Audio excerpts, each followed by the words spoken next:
Hi everyone, my name is Kiran. Today I came with the real-time issues. I'm going to discuss about two real-time issues here, and later on we'll discuss about that solutions also. But that solution don't expect in this video because of I'm providing the that real-time issues here in this video. If you anybody have answer or might be you implement in your environment or any thoughts on that, any comments or any questions, you can give your thoughts in the below comments. And if you like my videos, please like and subscribe it. And it's a very helpful to me and encouraging to me. And coming to jump into the two issues. And in the next video, I will provide the solution also. What I implemented, what I observed the things, and how is the resolve the issue, I will provide it. But coming to now, I'm going to discuss about issues, guys, the real-time issues. And coming to the real-time issues, let me tell you here, please, you can see it's a diagram wise because of everything I can't show you practically. That's the reason. So example, I have hub and spoke topology. This is a hub and this is a spoke network. Spoke network is available and peering is available and it is a secure hub. That means, and I'm using the Azure firewall. And all the traffic in the spoke network in all subnet traffics and must and should route table wise, it's a communicating to firewall and communicate like this. Even this is a one like this. Even on premises also, on prem also, and over the internet like site to site VPN, the traffic is going and going to the firewall. Here also a route table. That's the way is the traffic is flowing and coming to reach to the destination like this. Okay, and coming to we got a requirement in the different region. Like suppose this is a East US2 example, East US2 location, everything. Hub and spoke, secure hub and spoke topology is available. Now we got a requirement and like in the Asia region, like you can take the Korea or Singapore or any region you can take it. Okay, this is a very small environment for one project purpose and we required.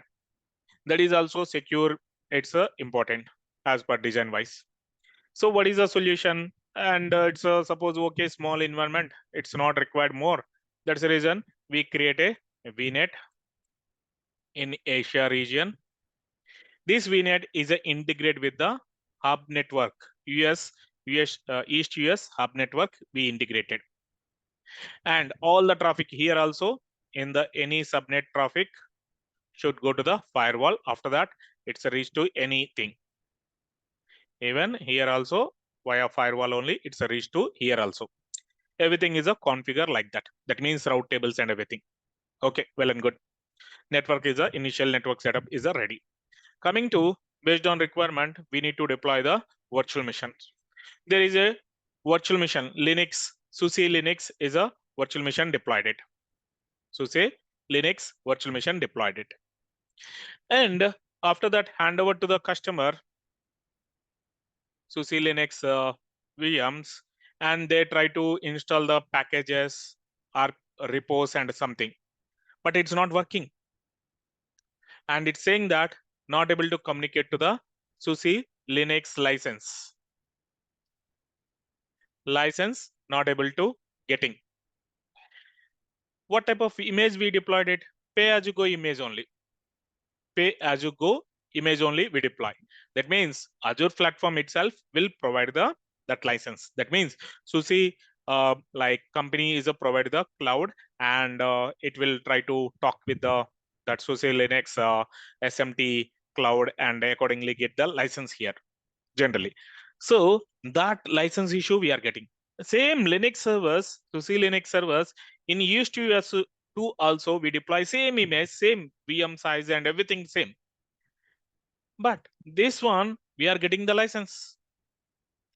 We are getting the license without any issue. Okay, now we are not getting the license in this, specifically in this region, in this scenario, totally in this scenario, we are getting the issue. What is the solution? How to identify the resolution for this? This is a first issue, guys.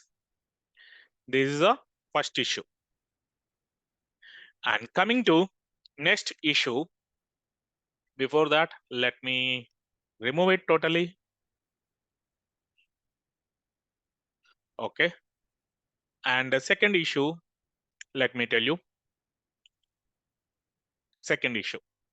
Here, second issue, I have a two servers, Windows failover cluster wise, Exchange 1 and 2, two servers I have. These are requirement wise, we need to DAG clustering. DAG means database high availability group. Database high availability group wise, we need to create a cluster. So obviously in Azure platform, we need to do the clustering means what should we use? Load balancer, Azure load balancer, and create as a backend pool and create a load balancing rule, floating IP address enable HA ports. Generally will do it. That is a way clustering. And this Azure front end load balancer IP address, we are going to utilize it as a DAG clustering wise. Generally, DAG clustering, it's a very little bit different. When Exchange application installation time, and it's automatically this Exchange application, it's going to configure the cluster. The cluster also, it automatically configure. During that time, that load balancer IP address, we are going to provide it. It will create as a DAG cluster totally here. Now, question is, Exchange, what is the purpose?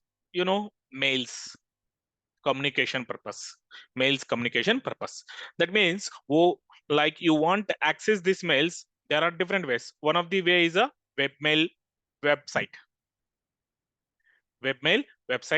and a sync service also as a website is available, as well as one more service is a SMTP also available. Now question is, load balancer we are already using, and the DAG clustering purpose. Okay, same IP address. Through that, when I'm trying to access webmail or sync, I'm getting the problem. I'm not able to access webmail or sync. Okay, might be it's a Exchange server level issue. We'll try, we thought, and we try to access server itself, webmail dot so and so, that URL server itself. We tried it. It's working fine. Okay, might be is something wrong with the load balancer, we thought. Before that, really is a server itself is working, but outside is working or not. For that, again, I try to check it. And from Exchange server 1 IP address wise, we tried DNS record and try to check it. Yes, that webmail and sync is working fine. Individual Exchange server IP address wise, it's working fine. But when we try to load balancer IP address, we are getting the issue. What might be the issue and how to resolve it? And my customer wants to distribute the load. I don't want individual server IP address. Why? Because of individual server IP address, if I provide it, it will going to that particular server only. The request, that particular server only, that load is getting high. I don't want. I want is a distribute the load and high availability wise required. Yes, distribute the load, definitely it's a required. So what is the solution for this? How to resolve it? That is a second issue, guys. So if you have any thoughts already you implemented and some solution and any questions, any doubts, please post it. That means you can give your comments below. If you like my videos, please like and subscribe it and give the comments. That's if you do like this, and it's very helpful to me and reach to more people also, guys. That's the reason. Thank you. And we'll meet with the solution in the next video, guys, in this.